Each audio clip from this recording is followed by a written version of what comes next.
Hello, and welcome to episode 13 of the Sci-Fi Podcast. From Bloomington, Indiana, I'm Nick Zoutra. It is my great pleasure to introduce our guest today, my very own excellent PhD advisor, Dr. Colin Allen. Colin is Provost Professor of Cognitive Science and of History and Philosophy of Science and Medicine in the College of Arts and Sciences at Indiana University, Bloomington.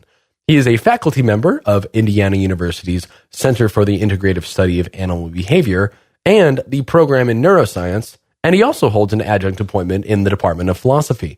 From 2015 until 2018, Colin holds the title of Chair Professor at Xi'an Jiaotong University in Xi'an, China. Colin's main areas of research concern the philosophical foundations of cognitive science.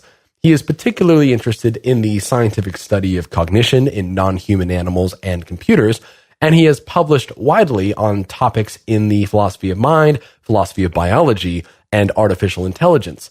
He has over 100 research articles and several edited and co-authored books. His most recent book is Moral Machines, Teaching Robots Right from Wrong, with Korean, Japanese, and Chinese translations. Since 1998, Colin has been consulting and programming for the Stanford Encyclopedia of Philosophy and is associate editor of the encyclopedia.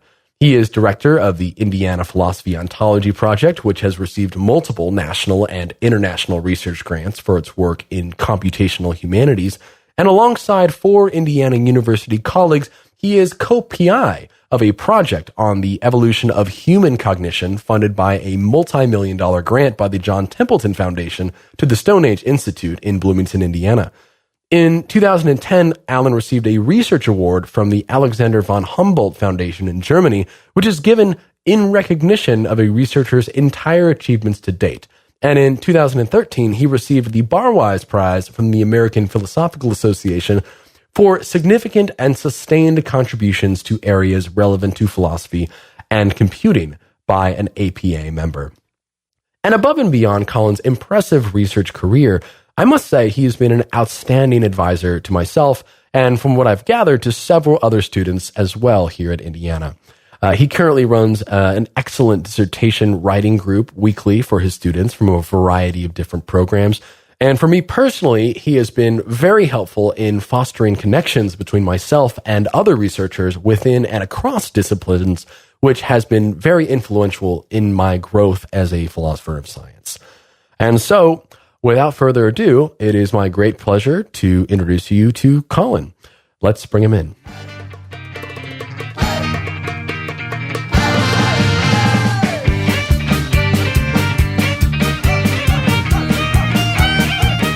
Let's take a step back. So, Colin, where did you grow up?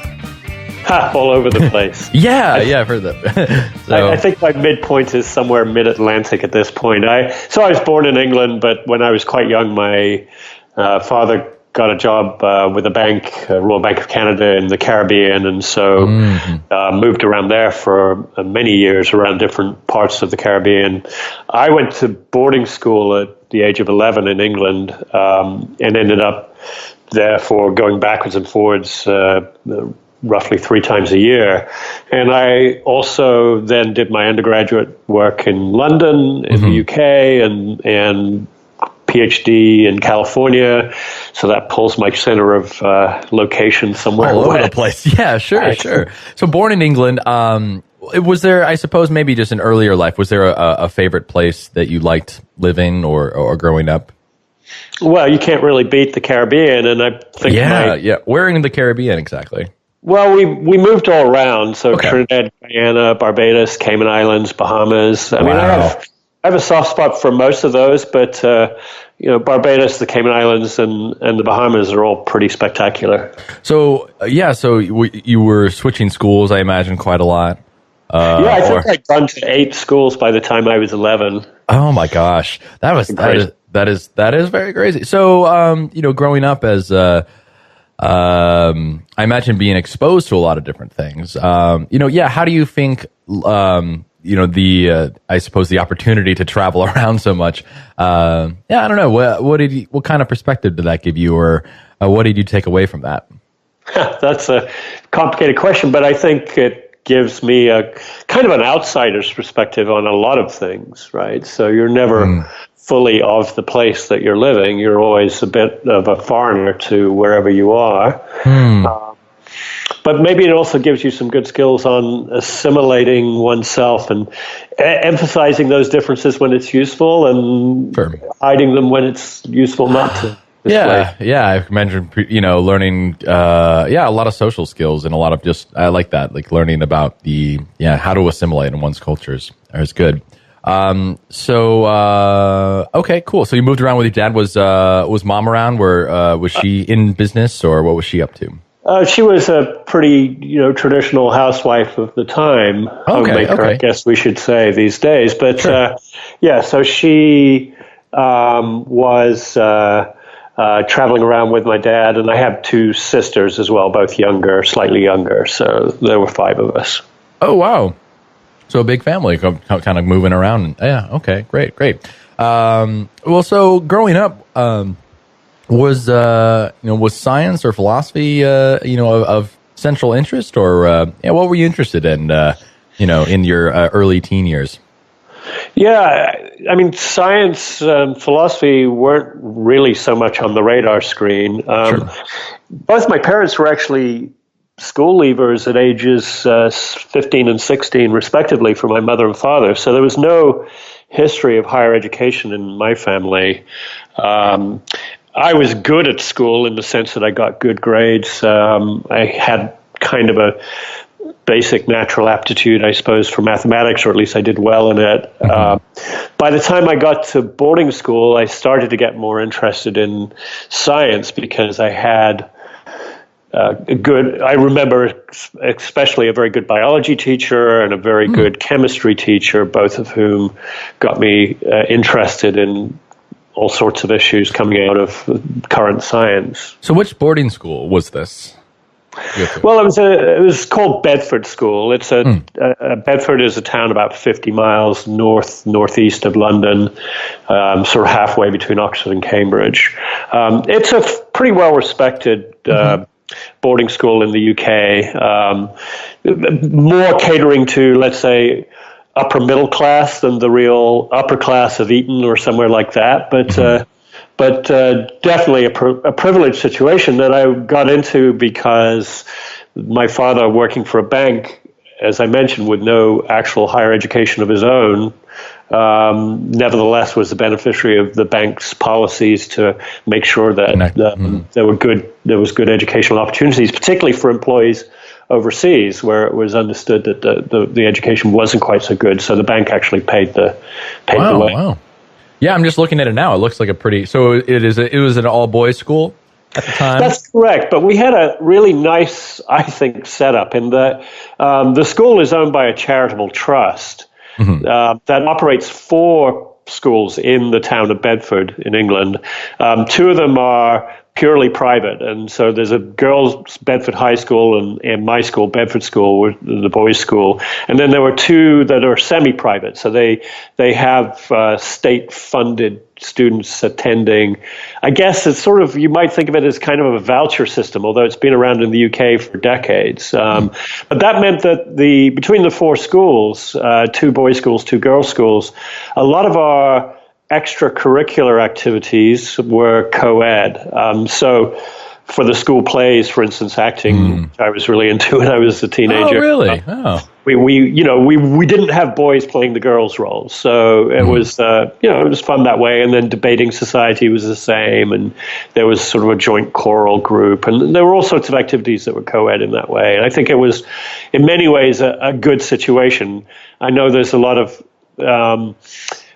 discussion about whether or not it's good or bad to have boys and girls separated or together in the classroom. But I do think the classroom at that age, there's a lot of distractions, let's say, which sure enough people need to learn to manage. But nevertheless, there was something about when we were in class and we weren't trying to impress the girls, right? And the girls weren't trying to impress the boys. So I kind of think that worked out well for me. Can't say that it would work out well for everybody. Sure. I really like that idea of establishing the value of when you're in class, you're in class. And I think from school to school, that's, I think the value of that definitely differs. Do you recall? Do you happen to recall the? You said you were into acting, which I find interesting. Do you remember any of the plays you were in, or oh, sure, yeah. Do you? My biggest role was probably the role of Bassanio in The Merchant of Venice. Oh, wow! Bassanio is the character who ends up marrying Portia. Mm-hmm. So goes to his friend Antonio, who is the merchant for the loan, so that he can afford to get married. And, oh, wow. Yeah. That's why Antonio ends up taking the loan from Shylock, and the rest is the play. Fantastic. So there were a lot of Shakespeare plays that you guys put on. There was that. We also did some current theater. So I had a much more minor role in a performance of Rosencrantz and Guildenstern Are Dead, which is quasi-Shakespearean, but it's Tom Stoppard. But we also did 40 Years On by Alan Bennett, which is a very irreverent look at British culture in the 20th century. There's some things that I can still recite from that play. That some of which are fit for family radio and some are not. Oh, sure. Oh, and it's always fun to remember. I think those very formative experiences. You certainly remember, especially if you were dedicated and rehearsing and performing those kinds of things. That is really. That's right. Yeah. I think it also. I like acting on the stage because it teaches you to project to the back of the room. And that's a very useful skill to have when lecturing as well. Yeah. So, have you found, this is probably getting ahead, that your experience doing some kinds of theater has translated to teaching or to at least communicating to others? Well, like I say, I have no problem being heard at the back of the room. No. I don't need a microphone in almost any room. As far as other kinds of transfer, I would have to think hard about that. But I'm sure that just the confidence of standing up there, in many cases where you can't see the audience, because on a stage play, you've got the light shining in your eyes. You really can't see the audience. You can hear a little bit of feedback from them, of course, but you don't actually know how it's going across. So that makes it a little different situation from being in a lecture. On the other hand, sometimes when you're lecturing to 300 plus people, which I've done in different sorts of situations, you're not monitoring everybody's responses either. No. Yeah. So more similar, I suppose, to the larger audience, unless you're in some sort of a black box theater or something. Well, great. So, working and coming up in Bedford school. So what was next? What were you thinking in terms of secondary school, or I suppose a university? University, yeah. So I don't know. I think one way in which the school perhaps didn't completely satisfy was career counseling. So my career counseling at age 15, just the equivalent of what would be sophomore year in high school here, was a teacher saying, "So what do you think about doing at university?" And I said something like, "Well, mathematics and economics." To which the response was, "Oh, and what will you do with that?" And I said, "Oh, I don't know, maybe international banking," because that's what my father was doing. Yeah. To which the teacher said, "Oh, that sounds all right," and that was it. So, oh, geez. Feeling the stereotype of the advisor or the academic counselor. Yeah. In some ways, right. Yeah, right. If you went in with an idea, they weren't going to sort of give you any alternatives. So, I still wasn't really either aware of philosophy or thinking that a career in something scientific would be for me.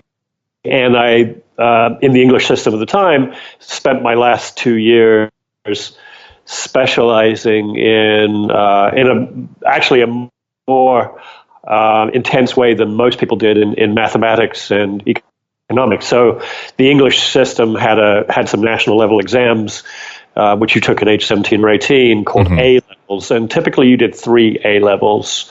And I did pure mathematics, applied mathematics, and economics at A level. So that was a rather odd set of exams, because most people didn't even do 1 mathematics A level, and I did 2. Oh, wow. Okay. So was this then leading into study of mathematics and economics early in university? That was the thought. Okay. But I think I rapidly got to a point where maybe it was just being 16 or 17, but I just wasn't willing to put in, or wasn't, I don't know, not willing, not able, not motivated, Not interested, all sorts of, yeah, sure.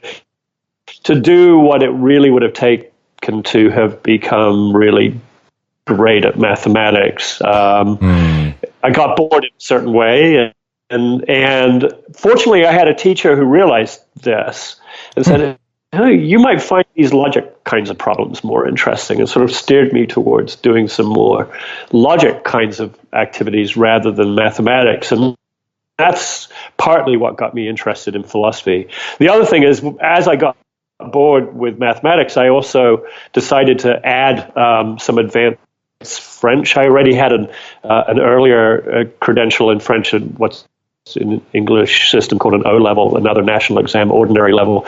I took what's called an AO level, which is advanced ordinary level exam in French, and the assigned reading for that year was Jean-Paul Sartre's Les Miserables. So the dirty hands, literally, but red glove is the English translation of that play. And that introduced me to a little bit of philosophy. Existentialism, I always like to think, is a great philosophy when you're 16 or 17 years old. But Yeah, of course. Yep. Still. that's what grows out of it. But Yeah, absolutely. Okay, great. So, I mean, so it sounds like there were some early thoughts about doing philosophy or doing logic. Was it at this point at university, or did you have any other thoughts about what you wanted to do? No, it was definitely, I was headed to university, and the school was very oriented towards getting people into university, and the family situation. I mentioned my father had left school at 16 and gone to work. Yeah. He always recognized and believed strongly that there was a glass ceiling for him. He could rise pretty high in the bank, but the people above all had college degrees. So he was fairly sure that I needed to do that.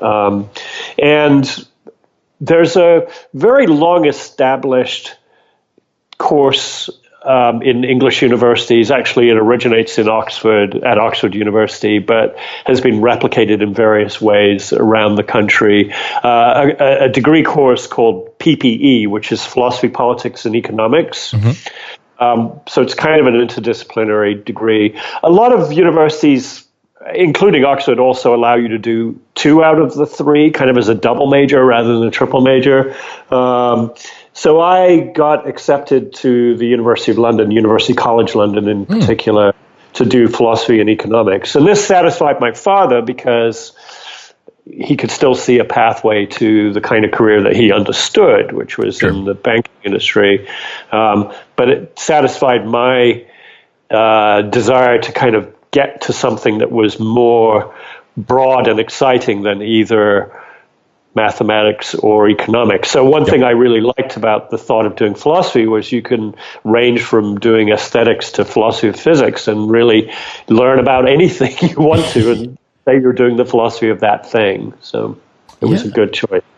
So it seems like while you grew up all over, a lot of the focus has been in and around England. And you've taught mostly in the U.S. From your experience coming up in universities in more in England, what kind of differences do you see between your experience studying in England and the universities there, and then maybe what someone from the U.S. based university might experience?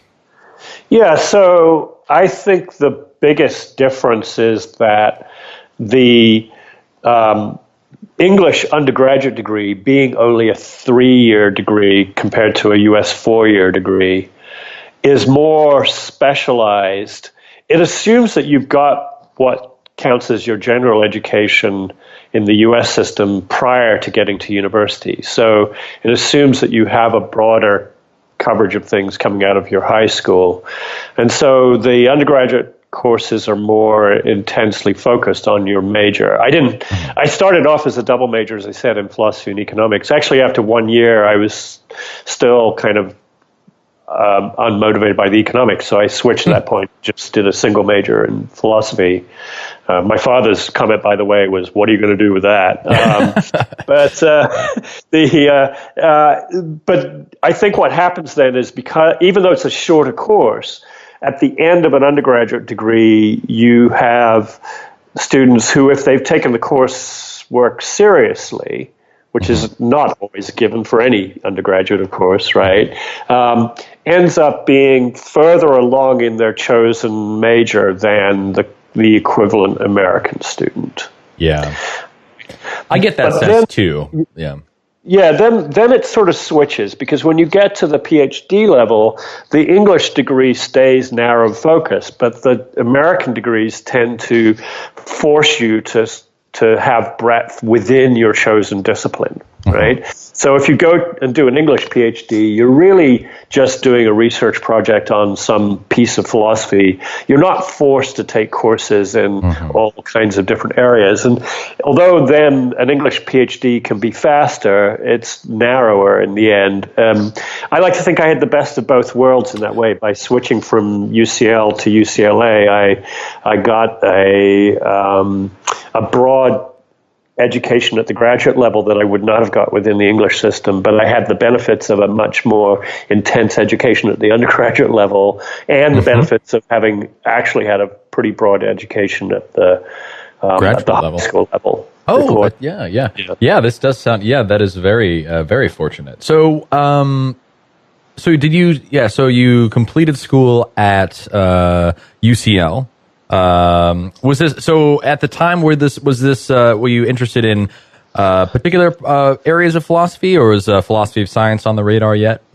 It was a little bit on the radar. What I'd really become interested in, partly because UCL was very good in this area, or the University of London more generally, because we had lecturers from other colleges as well. Oh, great. Was philosophy of language. And that tied in also to my interests in logic, because logic and language are obviously very closely related. And that then put, of course, top schools in the U.S. on my radar screen, but UCLA in particular stood out in this regard, because it was, arguably the best place to go for philosophy of language in the early 1980s. Yeah, who was there that you liked, or what kind of community was there that you were interested in? Well, the philosophy of language people who sort of came to mind were people like David Kaplan, Keith Donnellan, Tyler Burge, and then there were others who were also working in philosophy of language, and others who joined the faculty while I was there or since I was there, to keep that tradition strong. And it also had a strong tradition in logic. So there were, Alonzo Church was on the faculty, and Don Kalish, who perhaps is best known for the textbook that he wrote with Richard Montague, who had been very, very well known in formal semantics, but was dead before I got to UCLA. So my interests, I mentioned philosophy of language, but I'd also picked up an interest in linguistics, partly because I had a friend at UCL whose father was a linguist, and partly because it connected, obviously, rather directly to philosophy of language. So, do you have any at the time particular questions related to linguistics or philosophy of linguistics, philosophy of language that you remember mulling about or mulling over or being curious about?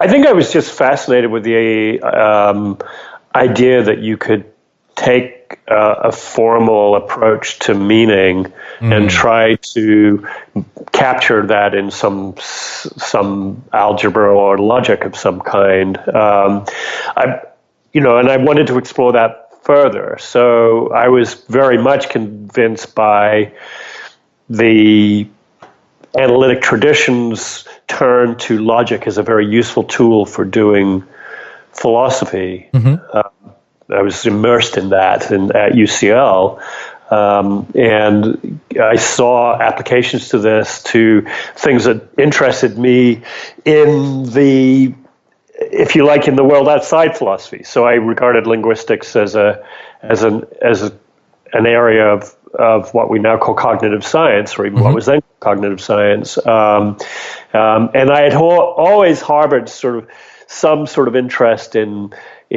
brain sciences, neuroscience, and also I seriously wondered at the time I was applying to grad school whether I could get into some sort of psycholinguistics program. And I had even developed an interest in attempts to teach animals human languages, because I thought this was an interesting test bed for these kinds of things. I was sort of I talked myself out of going in that direction, partly because I thought I didn't have the requisite background, and partly because there was a lot of uncertainty about the labs that were doing that kind of work, whether they were good places to be. So I went the more sort of straight, traditional, stick with what you know route of going from a philosophy department to a philosophy department. Sure, rather than join a neuroscience lab or a behavioral. Yeah, okay, That's okay. Right. Yeah. But so you got to UCLA, what was your experience there? Well, so one of the things that I did right away was I immediately sought out things outside the philosophy department that would help me continue these interests that I already mentioned. So UCLA is also known as sort of MIT West for its linguistics department, because the linguistics department was heavily Chomskyan at the time, still is to a large degree. And my very first quarter at UCLA took a course in formal semantics with Ed Keenan. Actually, it was a 2-course sequence, so I started taking those courses and meeting other graduate students from outside philosophy, and finding out things that were going on, beyond the walls of philosophy. So that was a very was that encouraged by advisors, or was this something you were doing on your own? I think they thought I was a bit of an oddity, but Keenan was pretty well known because of his formal approach. He wasn't a Chomskyan. He actually, the course he taught was on Boolean semantics, so he wanted to apply Boolean logic to semantics. But he was well known, and because of that formalistic approach, he was considered to be acceptable. I think as I strayed sort of further and further away from the more formal approaches and got connected to, in particular, Robert Seyfarth and Dorothy Cheney, who were doing a monkey alarm call studies. They were faculty at UCLA at the time. Things got, I was regarded with a little bit more skepticism, but I think I also have always thought that if you're going to do this kind of thing and call yourself a philosopher, it's your responsibility to make clear to the philosophers why this is, in fact, relevant to the philosophical issues that they're discussing. So you're getting involved in the sciences at the time. So what kind of research project did you end up developing for a thesis?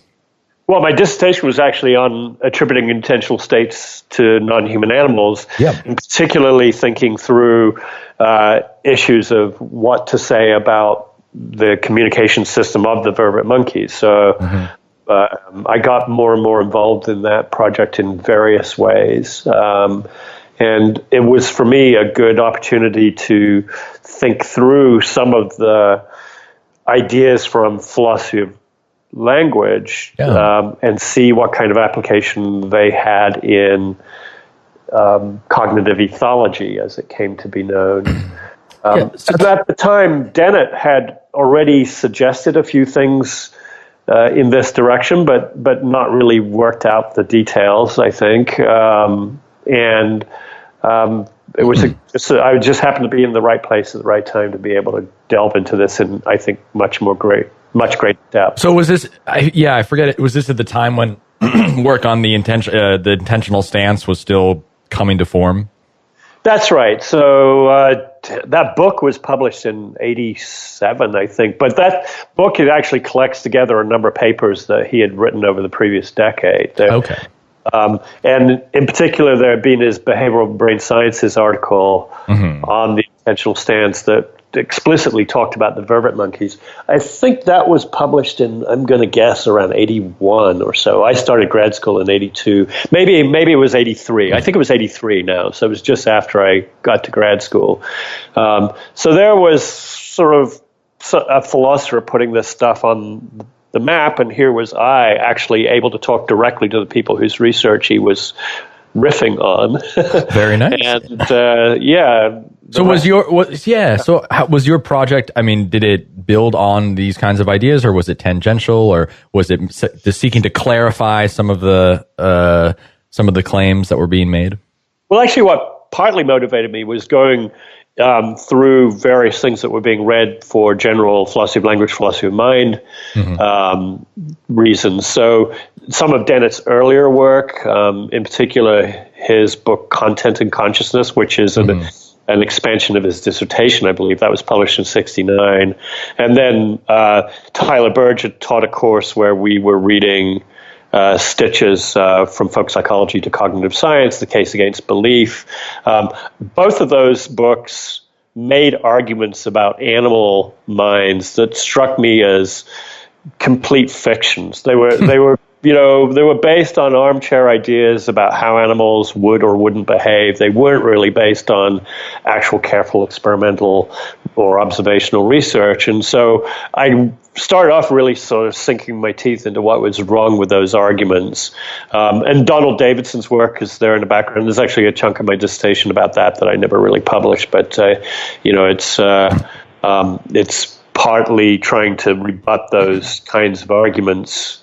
Sort of armchair, just philosophical arguments about what we should and shouldn't say about animal minds. But then I didn't want to just have a critical project, or I was encouraged not just to have a critical project. Yeah, what was the positive program? Yeah. So the positive program is, well, how do you actually turn this into science? And of course, Stitch had argued that you can't turn it into science. And I wanted to argue that people like Seyfarth and Cheney were in fact turning it into science, and that they needed the kinds of notions that Stitch said were not legitimate in order to do the kind of science that they wanted to do.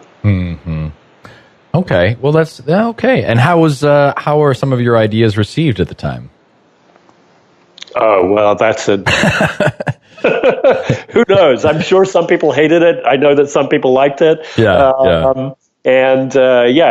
It's certainly the case that the dissertation provided a springboard to all sorts of other opportunities. So, in fact, a lot of my work the decade after the dissertation, culminating in the book Species of Mind with Mark Beckhoff, came about because Beckhoff wrote to me actually in the summer between my finishing my PhD and starting my first position, which was at Texas A&M University. He wrote to me and said, I saw this abstract for a paper that you're doing at a conference. Send me everything you have because I'm kind of interested. So he's, for people who don't know, he's a biologist, ethologist who's done a lot of work on a variety of species, but most known for his work on canids, so dogs and coyotes, etc. And also on the communicative behavior of dogs in particular.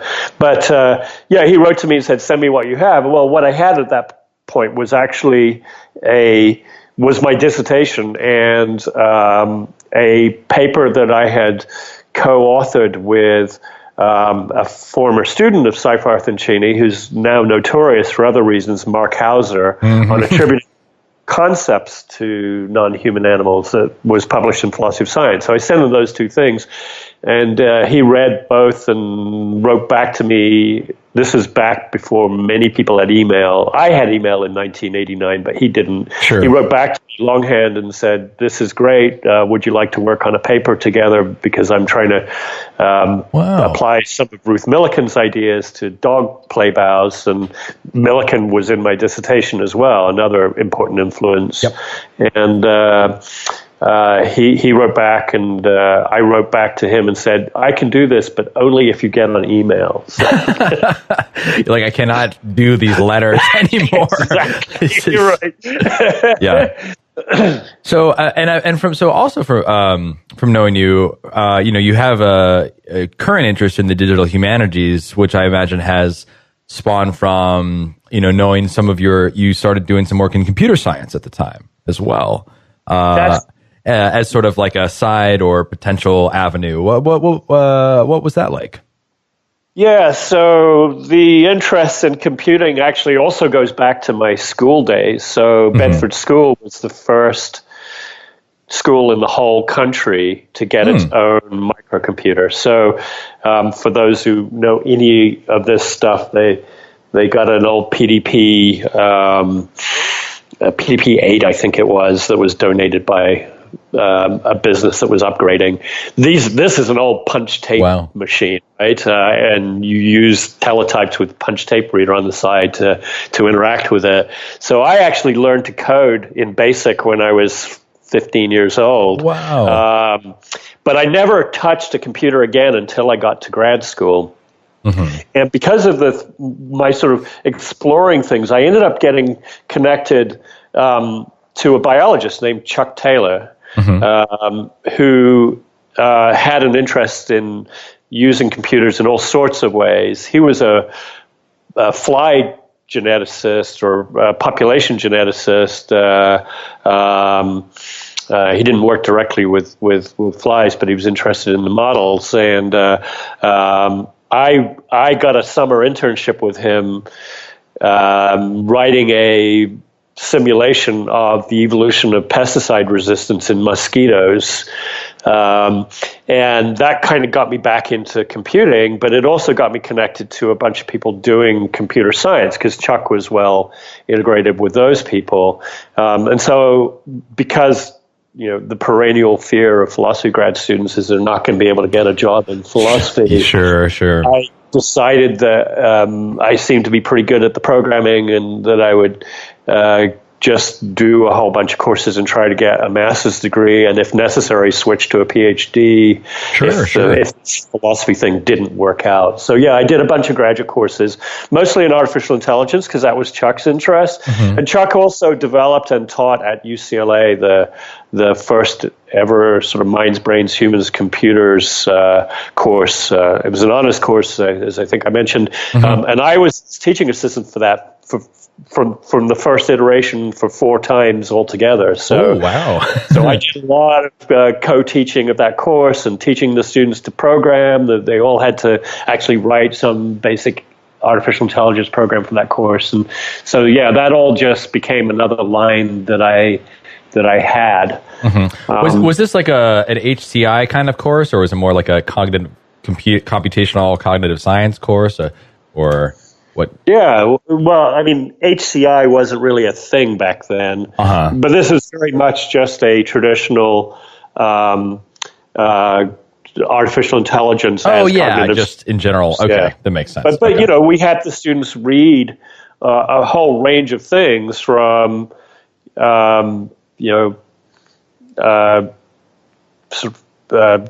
early ideas from physicists about what mind is, right? Yeah. Current AI research and philosophy of mind, Dennett and people like that, of course, were prominent. Nice. So, well, fantastic. So how did, it sounds like you did luck out and you managed to find some work in philosophy. How did that process come about? Well, the usual way, you're getting close to the end of your dissertation, hopefully, and you apply for jobs on the usual job market, and you hope that you get some good interviews. I always had set myself a goal to be at a research institution. Part of the reason for building up my capacity and credentials in the computer science, artificial intelligence side of things was to give myself an alternative route to that.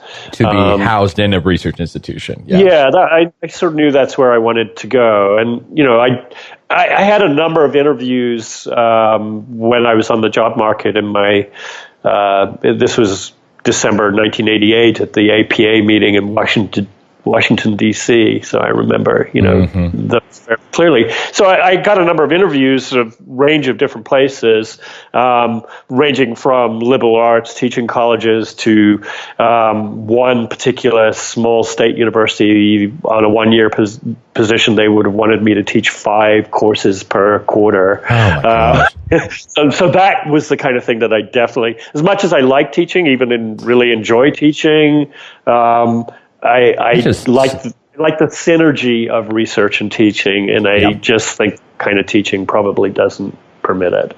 Okay. So you made it over to University of Texas at Austin, is that right? No, Texas A&M. Texas A&M. Yeah. Okay. Sorry about that. Yeah, that's a hanging offense in Texas. Oh, I bet. Yeah. Are those rivals? They probably are. I feel like every school. Are they rivals? You should be aware. I'm not from Texas, but I have an old friend from college. So it was in College Station. Is that right? That's the town. That's right. Yeah. Okay. So how? Why don't you tell us a little bit about your experience there and how? So it sounds like, while you're interested in philosophy of language and what seems to be animal cognition, I mean, is this, have you made the shift into being more explicitly a philosopher of science, or is this become, how did you identify, I suppose, at that point? I mean, I think by that point I've really made the shift, but okay. And I think that shift goes in 2 steps. In fact, Tyler Burge, from whom I took a number of courses at UCLA, has a nice paper about the shift from philosophy of language to philosophy of mind in the late 20th century, in that all of the sort of questions about philosophy of language get reinterpreted as questions about mind. And then I think that the other shift that's going on is people like Fodor, who are responsible for that shift, are also taking a more naturalistic turn, and Stitch and Dennett and everybody else, right? So it's not just philosophy of mind in a traditional mode, but it's philosophy of mind in a more science-oriented mode. So that becomes philosophy of psychology first, and then philosophy of cognitive science eventually. So by that point, I'm fully identified as somebody who is really doing scientifically engaged philosophy. And in fact, the position that I applied for and got at Texas A&M was advertised as a position in applied philosophy, which in those days, 90% or 99% of the time, people would have thought meant applied ethics. Mm-hmm, sure. I think I was lucky because when I showed up in a stack of applied ethics applications, as you might imagine, right, that stands out, right? And then I think having letters from top people at UCLA really made the difference there. Oh, that's great. So showing up at Texas and A&M, what kinds of things were you working on? And what was your experience like? Well, I mean, 2 things. I got there, I think, without a lot of really professional development as to what to expect once you get on a job like this. So I actually got to A&M in the summer, in August, with the beginning of August, with the quarter semester not beginning until late August. And I was sort of literally twiddling my thumbs at the desk. Okay, I put all my books on the shelf. What do you do? You're there, so what do you... Right. No one's telling you what to do, so... One of the comics said, I just wander over to the library every week and scan through the current issues of the philosophy journals. I think that's just good practice to keep an eye on what's going on. This is, before the days of the World Wide Web. Yeah, right? Sure. So I took myself out of the light. I thought, okay, that's the right thing. I'll go do that. I browsed through and I find this article, actually by Peter Carruthers in Journal of Philosophy, about consciousness in animals. Brute Experience, I think, is the title of it. And I was so kind of outraged by what I thought were terrible arguments in that I sat down and literally wrote a paper in about 2 days with everything that I thought was wrong about it. Nice. And sent it off to the APA for consideration for the next meeting. And that's the abstract that actually Mark Beckhoff was handed by a philosopher friend of his. And, so it's sort of, it just kind of all. That's fantastic. Very easy way from there. Yep. And then the other thing was, I did know that I had to get more stuff published. And I mentioned I already had a philosophy of science paper before I got the job, but that wasn't part of my dissertation. It was kind of a related project, but it wasn't actually part of the dissertation. So I knew I had to kind of get stuff out of my dissertation. And I basically kind of reformatted one of the chapters and made sure that it was relatively standalone, sent it off to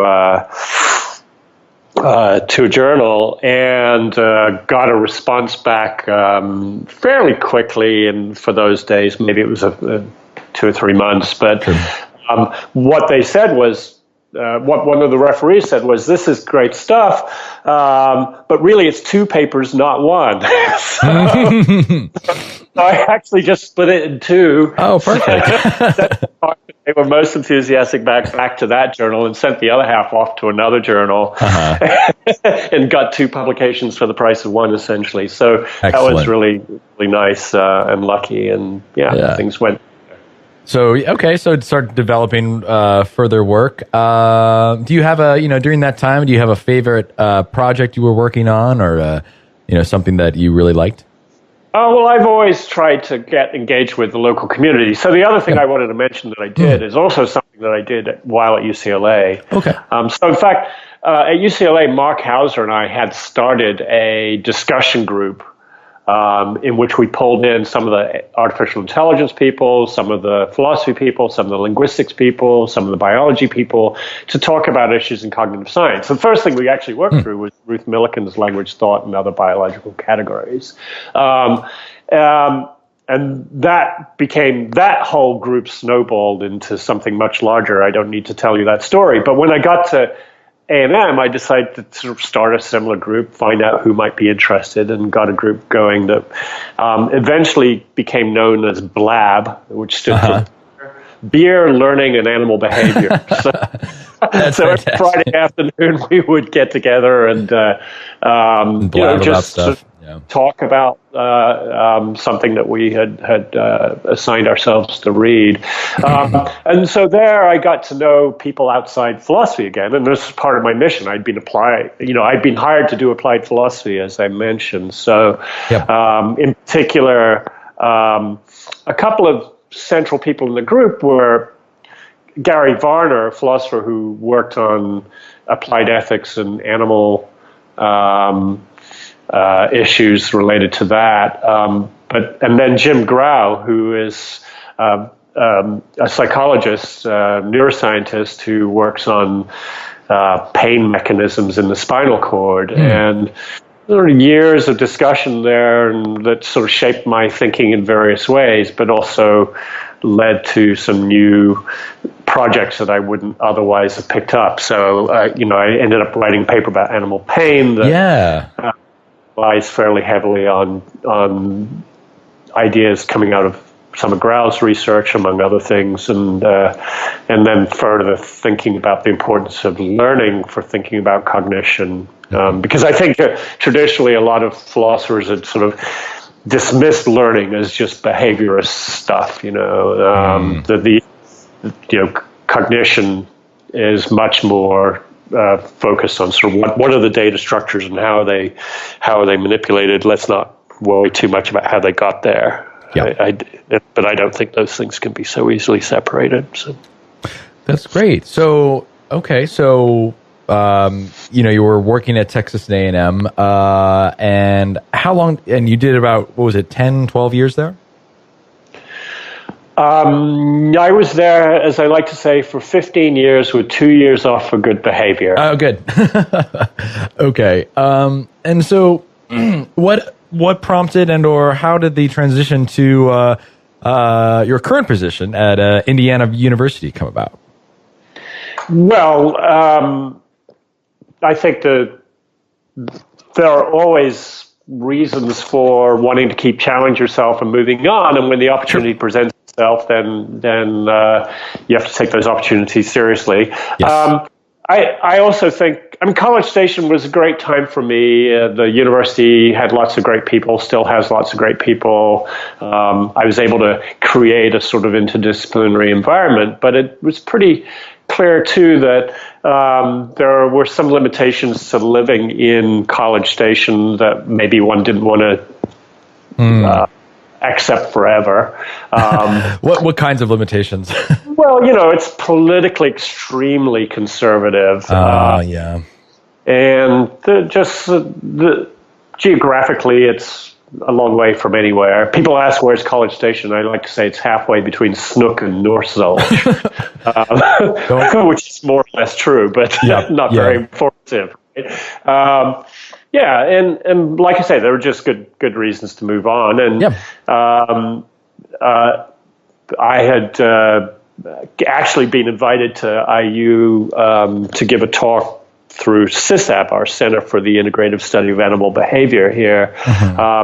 That got me in front of the people here in the Department of History and Philosophy of Science, as it was then. And when the opportunity came up and they asked me if I might be interested, would I put in an application? I did, and it all worked out. Well, that's good. That's good. So, and I know that, you've since coming to IU, you've served as the director of the cognitive science program. So I'm curious about, just how your, interaction with both the history and philosophy of science and medicine department and cognitive science program. Like, what's that been like over the years?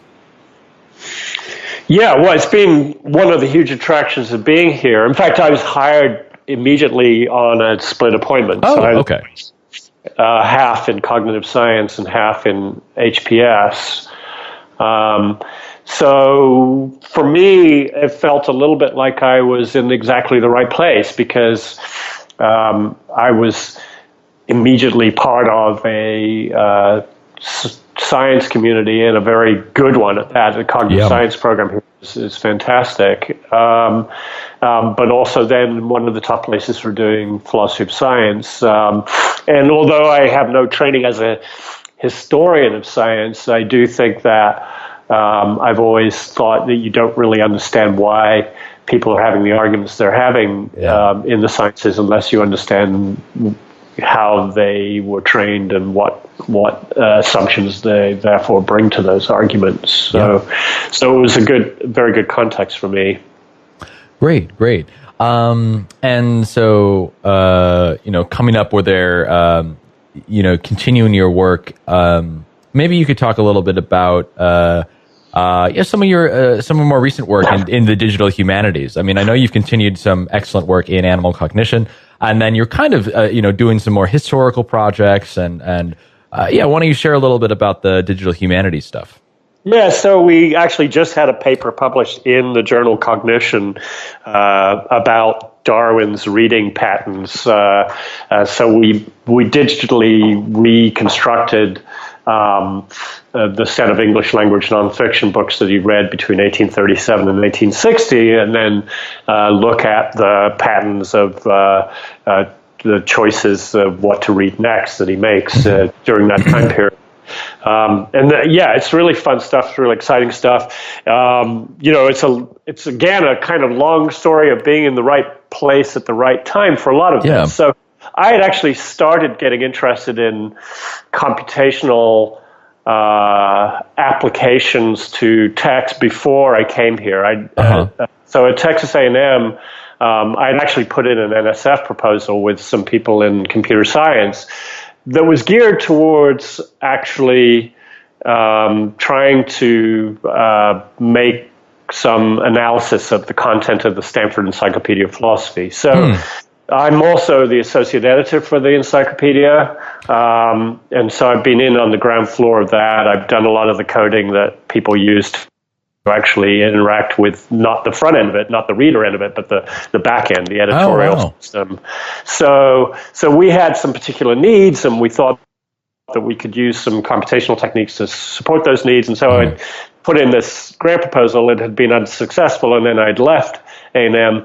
And then again, being in the right place at the right time, a student who came here, Cameron Buckner, who became my student, is now at the University of Houston, came to me and said, well, you seem to have done a good job of combining your interest in computing and philosophy. So how do you do that? And I said, well, you just have an idea and see if anybody will support you to do it, or if you can just do it yourself. So he said, like what? And I said, well, I have this unfunded grant proposal here. Why don't you read that?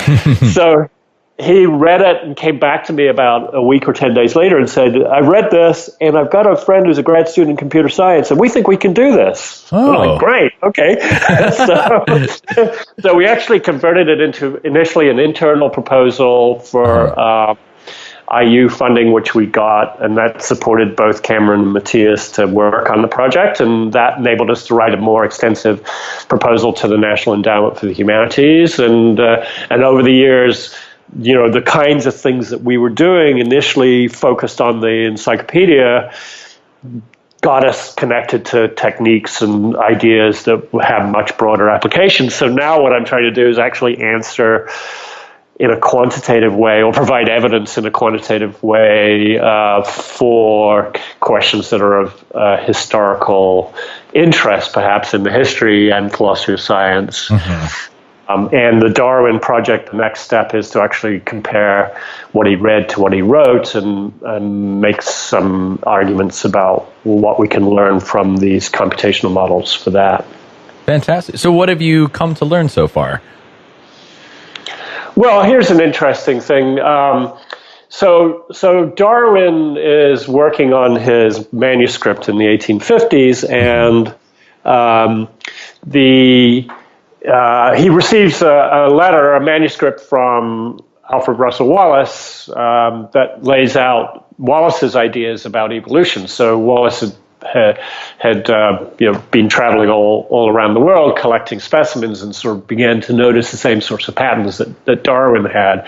Darwin had sketched his theory in a couple of unpublished essays in 1842 and 1844. Excuse me, 1842. 1844. And by the 1850s, late 1850s, he's working on the book. And he gets Wallace's manuscript, and he makes a note to himself that Wallace could not have written a more perfect abstract for his 1842 essay had he had it before him. In other words, he knows that Wallace hasn't read his 1842 essay, but he thinks, Wallace is sort of on the same track that I was in 1842, right? Sure. So that's Darwin's intuitive judgment. We look at Wallace's essay and Darwin's two essays and the book, and then using topic models of the readings that Darwin's made and the book, these manuscripts in the book, The Origin, we ask, in using an information theoretic measure, Jensen-Shannon distance, if anybody cares, which things are closest to what? And it turns out that on this measure, which knows nothing about the history, it is in fact the case that the 1842 essay is closer to Wallace's essay than either Darwin's later essay or book. So that gives us a way of sort of validating our quantitative methods and using Darwin's own judgment as sort of the gold standard here. That's fantastic. And is this something? Are these kinds of projects something you're hoping to do or continue on in the future? Oh, sure. I mean, the first phase of the Darwin stuff, which looks just at the reading, is out in Cognition. We're working on a paper that will do the reading writing, and with the results and a couple of other results that I just explained to you. And then we've got a third project in the pipeline where we want to compare Darwin's his fictional reading, because so far we've just looked at nonfiction. He compares fictional reading to what he writes in The Origin of Species and also in The Descent of Man. And preliminarily there, I can say that the fiction is closest to the chapter on morality in The Descent of Man. So that's sort of interesting. And the question is, can we say anything more specific? Is it fiction in general, or is it particular books that he reads that have more of this? And that's the kind of question we want to pursue there. At the same time, we're also actually awaiting news about whether we're going to get funding for this, but we're still doing it anyway, looking at Thomas Jefferson's letters and his libraries and trying to do similar sorts of quantitative comparative analyses of those. Very exciting. Is this something that you would hope other scholars or researchers in HPS or philosophy would get behind, learning these kinds of methods, or is this something that, or I suppose at least being is this something people should do, or at least something people should be aware of? Well, I of course they should be aware of it. I think. Yes. And I think people will start doing these kinds of things more. But I think the way to convince them to do it is not by sort of making some sort of a priori argument, but actually publishing the kinds of results we're talking about and getting people to say, oh, yeah, that's really interesting. I could do this other thing too. Or a debate that says, you didn't quite do that right. Maybe you should use this other analysis or this other model, and sort of getting a kind of more evidence-driven discussion going here about the particular techniques, rather than just saying, "Oh, that's a nice result," and moving on. Sure. Well, thank you. No, that's good to hear.